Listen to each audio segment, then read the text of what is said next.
ദേ ഇതിൻ്റെ ഡയലർ ശ്രദ്ധിച്ചോ? ഈ ഡയലർ നിങ്ങൾക്ക് കാണാൻ പറ്റുന്നുണ്ടോ എന്ന് എനിക്കറിയത്തില്ല. ഈ ഡയലർ നോക്കിയാൽ അറിയാം. ഇതിൽ ക്യാമറ, അതായത് നമ്മുടെ ഫോട്ടോ മോഡ് ഒറ്റ മോഡേ ഫോട്ടോയ്ക്കുള്ളൂ, ബാക്കിയെല്ലാം വീഡിയോ മോഡ്സാണ്.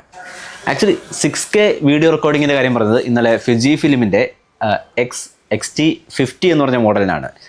അതിൻ്റെ പ്രൈസ് റേഞ്ച് വരുന്നത് 1.5 ലക്ഷം രൂപയാണ്. ഈ ഒരു പ്രൈസ് റേഞ്ചുമായിട്ട് കമ്പയർ ചെയ്യാൻ പറ്റത്തില്ല. സോ അത് ഒന്നാമത്തെ കാര്യം. ഈ ഒരു ക്യാമിൽ 6K വീഡിയോ റെക്കോർഡിംഗ് ഇൻബിൽറ്റ് ആയിട്ടില്ല, അതിന് സോറി. അതുപോലെ തന്നെ 3.5 ഓപ്പണിംഗ് എന്ന് പറഞ്ഞിട്ടുണ്ടായിരുന്നു. ആക്ച്വലി ഇത് 4 to 6.3 ആണ് ഓപ്പണിംഗ് വരുന്നത്.